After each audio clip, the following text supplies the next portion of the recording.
Washington, the federal government is back open after a record-breaking 43-day shutdown, but the effects from the nation's longest-ever shutdown could linger. President Donald Trump late Wednesday night signed a bill to fund the government through January 30th shortly after the legislation cleared the House of Representatives by a 222 to 209 vote. Shuttered preschool and food benefit programs will reopen. So will federal agencies and national parks and other landmarks. Furloughed federal workers will return work. Government data crucial to understanding the American economy will start circulating again. Yet, even with the president's signature, delayed and canceled flights are expected to persist this week. Federal workers still need their back pay, and millions of Americans are waiting for food stamps that were halted during the shutdown.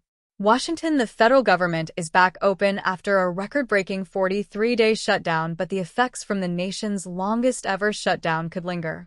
President Donald Trump late Wednesday night signed a bill to fund the government through January 30th shortly after the legislation cleared the House of Representatives by a 222 to 209 vote.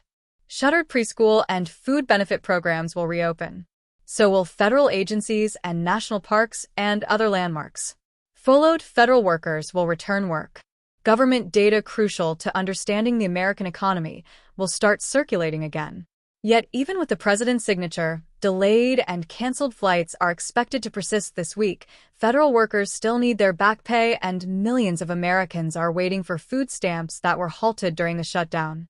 The department's program to repair 10,000 homes with lead hazards was stalled during the shutdown and will resume.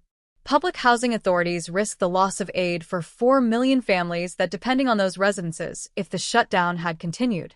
The department is considering health care projects totaling $2 billion to create 12,800 more beds in care facilities across 30 states after mortgages were frozen during the funding lapse. This needless shutdown caused real harm, disrupting lives and livelihoods, Turner said in a statement. Without delay, HUD will immediately restore stability and resume full operational capacity to support the communities we serve. Furloughed federal employees told to return to work. The Office of Management and Budget quickly put out guidance following the end of the shutdown that directs federal agencies to open and furloughed workers to return starting November 13th. OMB Director Russell Vought sent out the letter to department and agency heads November 12th saying, "Employees we were on furlough due to the absence of appropriations should be directed to return to work on November 13th. An estimated 750,000 workers were furloughed during the shutdown. The country has never been in better shape," Trump says. Trump blasted Democrats as signed the bill at 10:25 p.m. Eastern Time Wednesday night, accusing extremists in the other party of creating the shutdown for political reasons. "Don't forget, when we come up to midterms and other things, don't forget what they did to our country," Trump said from the Oval Office. As he signed the legislation, Trump was flanked by Speaker Mike Johnson, other House Republicans, as well as representatives from the aviation industry and other businesses. "The country has never been in better shape," Trump said. "We went through this short-term disaster with the Democrats because they thought it would be good politically. It's an honor now to sign this incredible bill and get our country working again."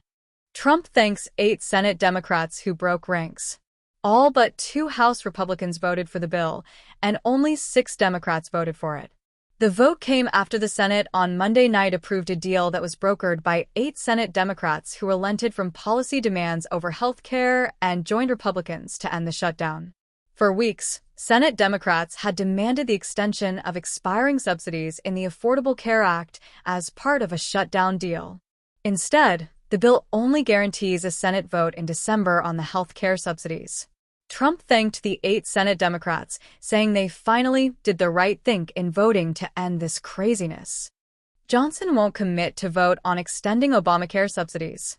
Johnson would not commit to bringing an extension of health care subsidies to the floor after the shutdown vote. A future vote on the subsidies was at the core of an agreement that 8 Senate Democrats cut with Republicans in that chamber to reopen the government. Johnson wasn't among them. The GOP leader said at a post-vote press conference that he'd be willing to work with anyone in Congress who wants to lower the cost of health care. But he said the Affordable Care Act does not do that. The Republicans would demand a lot of reforms before anything like that was ever possible, he said. Are flights still canceled? Despite the shutdown ending, airlines and aviation experts caution travelers should prepare for further flight disruptions throughout the week. Transportation Secretary Sean Duffy last week ordered flight reductions at 40 major airports due to staffing issues with Transportation Security Administration workers and air traffic controllers. The percentage of flights required to be cut is set to increase to 8% on Thursday and 10% on Friday. The order remains unchanged following the shutdown. However, some airlines told Reuters they think the Federal Aviation Administration will reduce the planned 8% flight cut on Thursday to 6%. Before the order is lifted, the FAA will need to determine air traffic controllers are returning at large enough numbers to alleviate staffing issues. When will SNAP benefits return? The U.S. Department of Agriculture said Supplemental Nutrition Assistance Program, or SNAP, payments to most states should continue within 24 hours of the government's reopening. Trump had halted full SNAP payments amid the shutdown, setting off a legal fight with Democratic-led states that reached the Supreme Court. At least 16 states already released full benefit amounts over the weekend, according to research by the Food Research and Action Center.